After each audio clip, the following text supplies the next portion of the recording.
Trump ने white house में अपने पहले सार्वजनिक संबोधन में कहा कि अमेरिका इस सैन्य अभियान में अनुमानित समय से आगे चल रहा है और जरूरत पड़ी तो ये जंग 4 से 5 हफ्तों से भी अधिक समय तक जारी रह सकती है।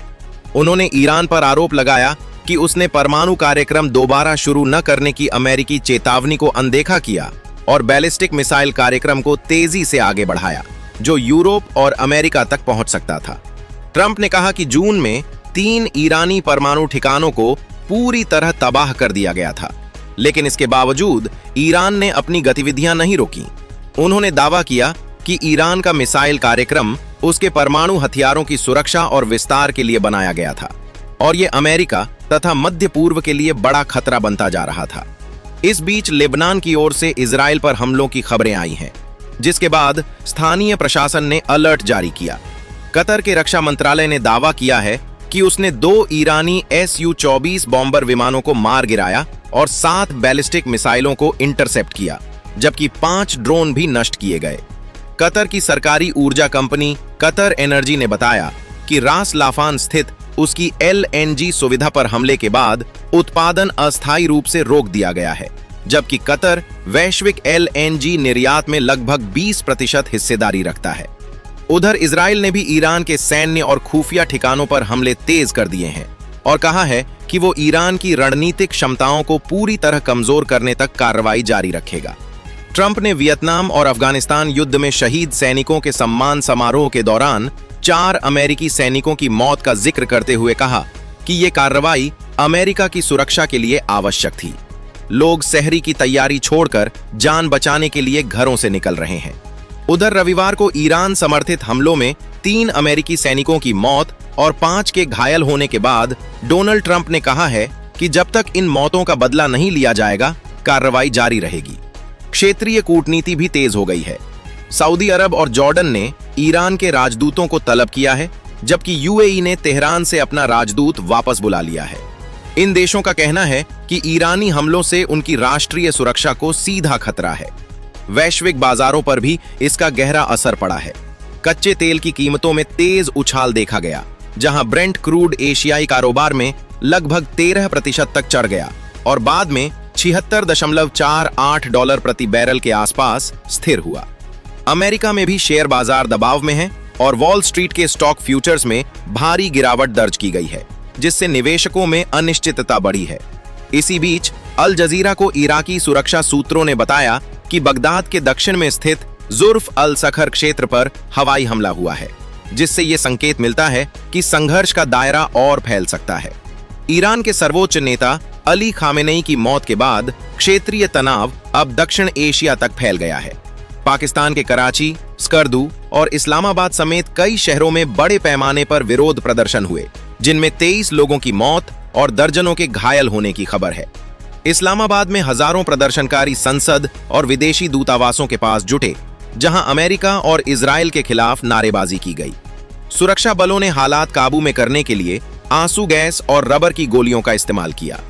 उधर लेबनान में हिजबुल्लाह और इजराइल डिफेंस फोर्सेस के बीच ताजा गोलीबारी के बाद दक्षिणी इलाकों, खासकर टायर क्षेत्र से बेरूत और उत्तरी लेबनान की ओर बड़े पैमाने पर पलायन जारी है।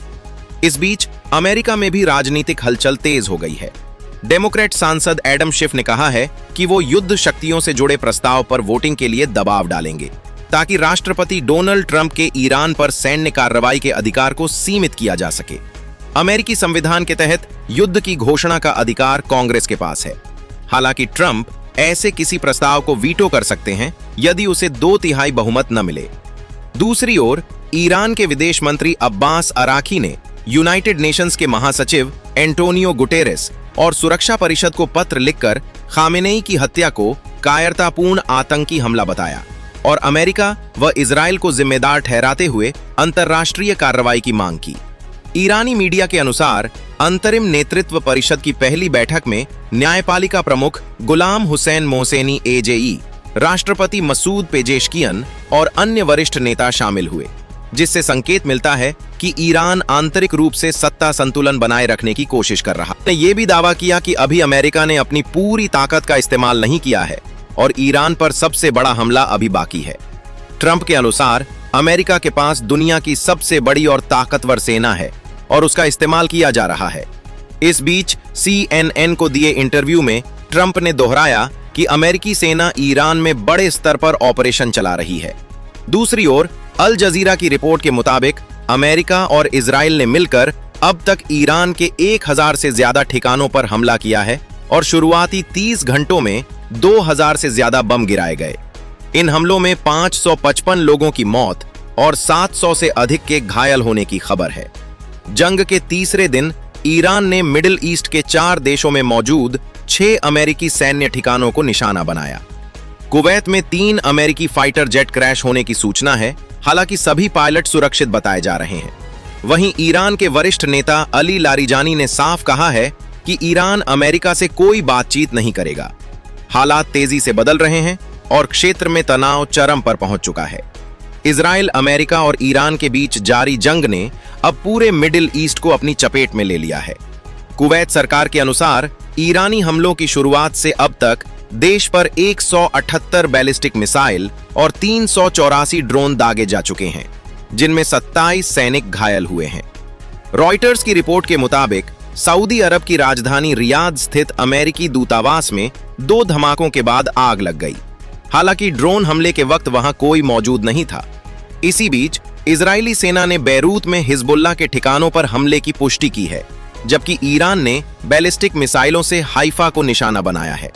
अमेरिकी विदेश विभाग ने गंभीर सुरक्षा जोखिमों को देखते हुए बहरीन, कुवैत, मिस्र, Lebanon, Iran, Oman, Iraq, Qatar, Israel, West Bank और गाजा, सऊदी अरब, सीरिया, जॉर्डन, UAE और यमन समेत कई देशों से अमेरिकी नागरिकों को तुरंत कमर्शियल माध्यमों से निकलने की सलाह दी है। इराकी न्यूज एजेंसी के अनुसार इराक के प्रधानमंत्री मोहम्मद शिया अल सुदानी ने कमांडर इन चीफ के तौर पर देश के सभी सैन्य और सुरक्षा ऑपरेशन अपने हाथ में ले लिए हैं। हालांकि इराक ने जंग से दूरी बनाए रखने की बात दोहराई है। वहीं UAE में एक ईरानी मिसाइल से अमेज़न के डेटा सेंटर को नुकसान पहुंचने की खबर है। इस बीच डोनाल्ड ट्रंप ने ट्रूथ सोशल पर बराक ओबामा की Iran nuclear deal joint comprehensive plan of action पर निशाना साधते हुए बयान दिया। इजराइल डिफेंस फोर्सेज ने तेहरान में सरकारी ठिकानों पर नए हवाई हमलों की पुष्टि की है और एविन इलाके को खाली करने की चेतावनी जारी की है, जिससे हालात और अधिक विस्फोटक हो गए हैं। इजराइल, अमेरिका और ईरान के बीच जारी युद्ध लगातार और व्यापक होता जा रहा है तथा अब इसके असर पूरे मिडिल ईस्ट में महसूस किए जा रहे हैं।